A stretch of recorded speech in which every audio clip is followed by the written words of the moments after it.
ಸಾಯಿರಾಮ್ ಬರಕ್ಕೆ ಹೇಳಿದ್ರಂತೆ? ಏನಿಲ್ಲಮ್ಮ, ಪ್ರತಿ ತಿಂಗಳು ನಮ್ಮ ಆಶ್ರಮದಿಂದ ಆಸ್ಪತ್ರೆಗೆ ಸೇವೆ ಮಾಡಕ್ಕೆ ಹೋಗ್ತಾ ಇದ್ದೀರಲ್ವಾ, ಈ ತಿಂಗಳು ಯಾರು ಹೋಗ್ಬೇಕಂತ ನಿರ್ಧಾರ ತಗೊಳ್ಳೋಣ ಅಂತ ಕರೆದೆ. ಸಾಯಿರಾಮ್, ಇದೇನು ಹೀಗೆ ಕೇಳ್ತಾ ಇದ್ದೀರಿ? ಪ್ರತಿ ಸಲ ಯಾರು ಹೋಗಬೇಕು ಅಂತ ನೀವೇ ತಾನೇ ನಿರ್ಧಾರ ಮಾಡ್ತಿದ್ದು. ನೀವು ಹೇಳಿದವರು ಸಂತೋಷವಾಗಿ ಹೋಗಿ ಬರ್ತಾರೆ ಸಾಯಿರಾಮ್. ರಾಧಾಬಾಯಿ, ಸುನಂದ, ಕಾಮಾಕ್ಷಿ, ಸರಸ್ವತಿ 4 ಜನ ಓಡ್ ಬನ್ನಿ.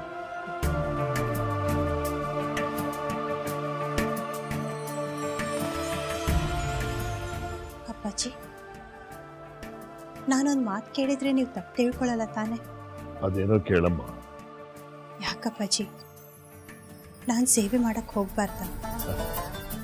ಯಾಕಮ್ಮ ಹೀಗೆ ಕೇಳ್ತಾ ಇದೀಯಾ? ನಾನಿಲ್ಲಿಗೆ ಬಂದಾಗ್ನಿಂದ ನೋಡ್ತಾ ಇದ್ದೀನಿ, ಆ ಸಾಯಿನಾಥ ತನ್ನ ದರ್ಶನ ಕೊಡದೆ ನನ್ನ ಕಾಡ್ತಾ ಇದ್ದಾನೆ. ನೀವು ಕೂಡ ನನಗೆ ಸೇವೆ ಮಾಡೋ ಅವಕಾಶ ಕೊಡ್ತಾ ಇಲ್ಲ. ಯಾಕಪ್ಪಾಜಿ, ನನಗೆ ಸೇವೆ ಮಾಡೋ ಅರ್ಹತೆ ಇಲ್ವಾ? ಈಗಿನ ಕಾಲದಲ್ಲಿ ಕಂಡಿದ್ದವರೇ ಸೇವೆ ಮಾಡೋಕೆ ಮುಂದಕ್ಕೆ ಬರ್ತಿಲ್ಲ. ನಿನ್ನ ಮಾತು ಕೇಳಿ ತುಂಬ ಸಂತೋಷ ಆಯ್ತಮ್ಮ. ಯಾಕಪ್ಪಾಜಿ, ಕಣ್ಣಿಲ್ಲ ಅಂದ್ರೆ ಸೇವೆ ಮಾಡಬಾರ್ದ? ಸೇವೆ ಮಾಡೋಕ್ ಬೇಕಾಗಿರೋದು ಕಣ್ಣಿಗಿಂತ ಮುಖ್ಯವಾಗಿ ಸೇವಾ ಮನೋಭಾವ ಅಲ್ವಾ ಅಪ್ಪಾಜಿ? ನಿನ್ನ ಮಾತು ನಿಜಮ್ಮ. ಆಯ್ತು, ಈ ಸಲ ನೀನು ಇವ್ರ ಜೊತೆಗೆ ಹೋಗಿ ಸೇವೆ ಮಾಡ್ಕೊಂಡು ಬಾ.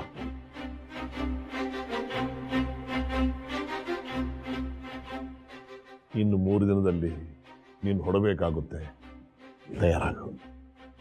ನಮ್ಮಿಂದ ಒಂದು ಜೀವ ಉಳಿಸೋಕ್ಕಾಗಲ್ಲ, ಆದರೆ ಆ ಬಾಬಾ ಅನುಗ್ರಹ ಸಿಕ್ಕತ್ತಂತ ನಂಬ್ಕೊಂಡು ನಮ್ಮ ಸೇವೆ ಮಾಡೋಕ್ಕೆ ಅವಕಾಶ ಮಾಡಿಕೊಟ್ಟಲ್ವಾ, ಬಾಬನ ಅನುಗ್ರಹ ಅವ್ರಿಗೆ ಸಿಕ್ಕೋ ಹಾಗೆ ಪ್ರಾರ್ಥನೆ ಮಾಡಿ. ಅಪ್ಪಾಜಿ, ಸೇವೆ ಮಾಡೋದಕ್ಕೆ ನಾವು ಎಲ್ಲಿಗೆ ಹೋಗಬೇಕು? ಪ್ರತಿಯೊಬ್ಬರ ಜೀವನದಲ್ಲೂ ಪ್ರೀತಿ ವಾತ್ಸಲ್ಯನ ನೋಡ್ಕೊಳ್ಳೋರೊಬ್ಬರು ಬೇಕು. ರೋಗಿಗಳಿಗೆ ಪ್ರೀತಿ ಮಮತೆ ಸಿಕ್ಕಲಿ ಅಂತಾನೆ ಆ ಆಸ್ಪತ್ರೆಗೆ ಮಮತೆಯನ್ನು ಹೆಸರಿಟ್ಟಿದ್ದಾರೆ. ನೀನು ಆ ಆಸ್ಪತ್ರೆಗೆ ಹೋಗಬೇಕು.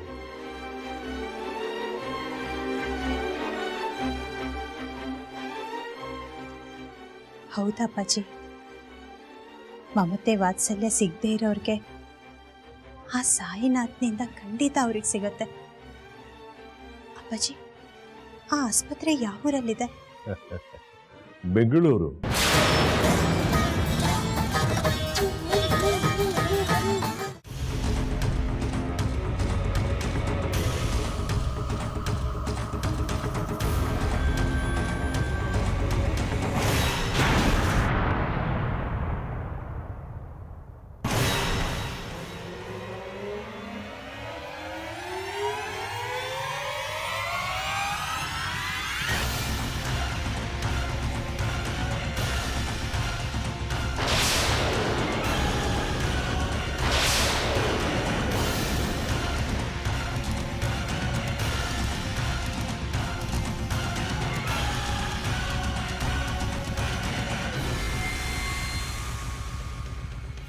ಏನಾಯ್ತು ಈಗ?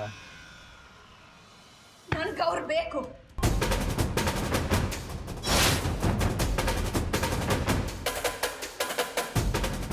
ಯಾರು ನಿಮ್ಮನ್ನು ಲಾಕ್ ಮಾಡಿದ್ದು?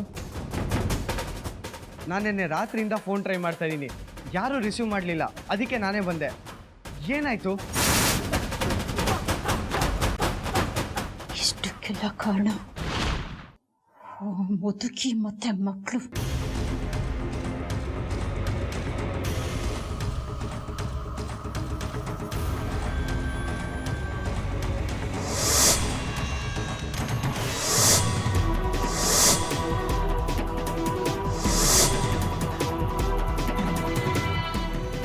ಅಣ್ಣ, ಇಷ್ಟೆಲ್ಲ ಮಾಡಿದವರು ಕಾಲ್ ಹತ್ರ ಬಂದು ಬೀಳ್ಬೇಕು. ಹೋಗು, ಅವ್ರು ಎಲ್ಲೇ ಇದ್ರು ಕರ್ಕೊಂಡ್ ಬಾ. ನೀನು ಹೇಳ್ದೆ ಇದ್ರು ನಾನು ಮಾಡೇ ಮಾಡ್ತೀನಿ. ಇಲ್ಲಿವರೆಗೂ ನೀನು ಸಮಾಧಾನವಾಗಿರಮ್ಮ. ಒಬ್ರೆಲ್ಲೇ ಇದ್ರು ನಾನು ಅವ್ರನ್ನ ಸುಮ್ಮನೆ ಬಿಡಲ್ಲ. ಮೇಡಮ್, ಅದಕ್ಕೆ ಯಾಕೆ ಇಷ್ಟೊಂದು ತಲೆ ಕೆಡಿಸ್ಕೊಂಡಿದ್ದೀರಾ? ಆ ನೀಲ್ಕಂಠನೇ ನಂಗೊಂದು ನಂಬರಿಂದ ಫೋನ್ ಮಾಡಿದ್ದ. ನಾನು ಅದನ್ನು ಸೇವ್ ಮಾಡ್ಕೊಂಡಿದ್ದೀನಿ. ಅದಕ್ಕೆ ವಾಪಸ್ ಫೋನ್ ಮಾಡಿದ್ರೆ ಅವ್ನು ಎಲ್ಲಿದ್ದಾನೆ ಅಂತ ಗೊತ್ತಾಗತ್ತೆ. ಆಟೋಮೆಟಿಕ್ಕಾಗೆ ಮಿಕ್ದವ್ರು ಎಲ್ಲಿದ್ದಾರೆ ಅಂತಾನೂ ಗೊತ್ತಾಗತ್ತೆ. ಇರಿ, ನಾನು ಈಗಲೇ ಫೋನ್ ಮಾಡ್ತೀನಿ.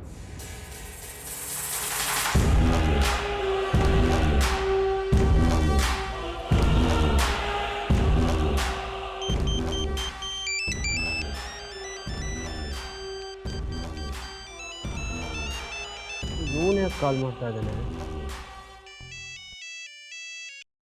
ಹೇಳಪ್ಪ ಜಗನ್. ಸರ್, ಅದಿತಿ ಸಿಕ್ಕಿದ್ಲಾ? ಓ ಸಾರಿ ಜಗನ್, ನಿನಗೆ ಹೇಳದ್ ಮರ್ತ್ಬಿಟ್ಟೆ. ಅದಿತಿ ಸಿಕ್ಕಿದ್ಲಪ್ಪ.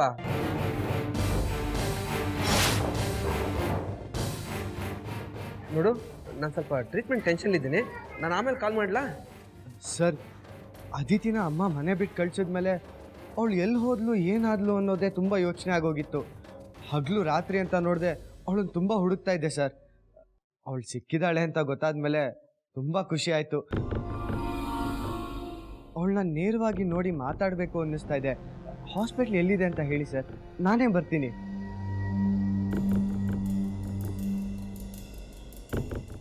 ಜಗನ್, ನೀನೇನು ಇಲ್ಲಿಗೆ ಬರೋದು ಬೇಡ. ನಾನೇ ಆಮೇಲಿಂದ ಅದಿತಿ ಕೈ ಕಾಲ್ ಮಾಡಿಸ್ತೀನಿ. ಯಾಕೆ ಸರ್ ನನ್ನ ಹತ್ರ ಮುಚ್ಚುಮರೆ ಮಾಡ್ತಾ ಇದ್ದೀರಾ? ನಿಮಗೆ ಸಹಾಯ ಮಾಡ್ದವ್ ನಾನು. ನನ್ನ ಹತ್ರ ಹೇಳೋದಕ್ಕೆ ಏನಕ್ಕೆ ಯೋಚನೆ ಮಾಡ್ತಾ ಇದ್ದೀರಾ? ನನ್ನ ಮೇಲೆ ನಂಬಿಕೆ ಇಲ್ವಾ? ಜಗನ್, ಒಂದು ವಿಷಯ ಚೆನ್ನಾಗಿ ತಿಳ್ಕೊ. ನೀನು ಸಹಾಯ ಮಾಡಿದ್ಯಾ ಅಂದ ತಕ್ಷಣ ನಮ್ಮ ಮನೆ ಎಲ್ಲ ವಿಷಯ ನಿನಗೆ ಹೇಳೋಕ್ಕಾಗಲ್ಲ. ಯಾಕೆ ಅಂದರೆ ನೀನು ಯಾವತ್ತಿದ್ರೂ ಹೊರಗಿನವನು, ನಮ್ಮನೆಯವನು ಆಗೋಕ್ಕಾಗಲ್ಲ. ನೀನು ಸಹಾಯ ಮಾಡಿದ್ಯಾ ಅಂತ ನಮ್ಮನೆ ಎಲ್ಲ ಭಾರನೂ ನಿನ್ನ ಮೇಲೆ ಹಾಕೋಕ್ಕಾಗಲ್ಲ.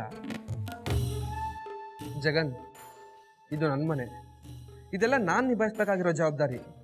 ಈ ಜವಾಬ್ದಾರಿಗಳನ್ನ ನಿನಗೆ ಹಂಚಕ್ಕೆ ಹೋದರೆ ನೀನೇ ಅಪಾಯದಲ್ಲಿ ಸಿಗಾಕೋತೀಯ.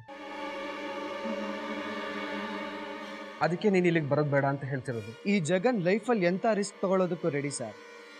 ಆ ಮೀರಾ ಶಂಕರ ನನಗೇನಾದರೂ ಮಾಡ್ಬೋದು ಅಂತ ಯೋಚನೆ ಮಾಡ್ತಾ ಇದ್ದೀರಾ? ಸಾವುಗೆ ಹೆದರೋನಲ್ಲ, ಇನ್ನು ಅವ್ರಿಗೆ ಹೆದರ್ತೀನ ನಾನು? ಹಾಸ್ಪಿಟ್ಲ್ ಎಲ್ಲಿದೆ ಅಂತ ಹೇಳಿ ಸರ್, ನಾನು ಬರ್ತೀನಿ. ಯಾವುದೇ ಒಂದು ವಿಷಯ ಆದರೂ ಅದು ಒಬ್ಬರು ಗೊತ್ತಿದ್ರೆ ಮಾತ್ರ ಗುಟ್ಟು ಅನ್ಸ್ಕೊಳುತ್ತೆ. ಆ ಗುಟ್ಟು ರಟ್ಟಾದರೆ ಸಮಸ್ಯೆಗಳು ಜಾಸ್ತಿ ಆಗುತ್ತೆ. ನಾನು ನಮ್ಮ ಬಾವನ್ನ ಯಾವ ಹಾಸ್ಪಿಟ್ಲಲ್ಲಿ ಟ್ರೀಟ್ಮೆಂಟ್ ಕೊಡಿಸ್ತಾ ಇದ್ದೀನಿ ಅಂತ ಅದಿತಿ ನಮ್ಮ ಅತ್ತೆ ಮುಂದೆ ಹೇಳಿಲ್ಲ. ಯಾಕೆ ಅಂದರೆ ಅಪ್ಪಿ ತಪ್ಪಿ ಆ ಶಂಕರ ಮೀರಾ ಇಬ್ಬರು ಅವ್ರನ್ನ ಹೆದರಿಸಿ ಬೆದರಿಸಿ ಬಾಯಿ ಬಿಡಿಸ್ಬೋದು ಅಂತ ನಾನು ಅವ್ರಿಗೆ ಬೇರೆ ಹಾಸ್ಪಿಟ್ಲ್ ಅಡ್ರೆಸ್ ಕೊಟ್ಟಿದ್ದೆ.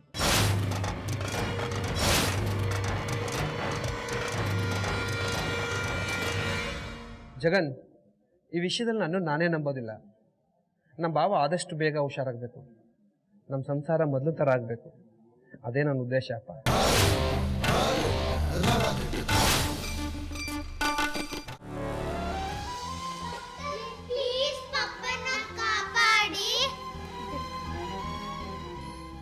ಏನ್ ಮಾಡ್ತಿದ್ದೀರಾ ಮಕ್ಕಳ?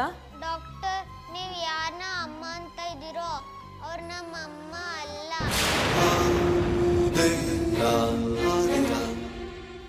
ನಮ್ಮಮ್ಮ ಸತ್ತೋದ್ರು. ಹಾಗಾದ್ರೆ ಮೀರಾ ನಿಮ್ಮಮ್ಮ ಅಲ್ವಾ? ಅವರು ನಮ್ಮೆರಡನೇ ಅಮ್ಮ. ನಮ್ಮ ಮಮ್ಮಿ ಲಕ್ಷ್ಮಿ ಸತ್ತೋದ್ರು.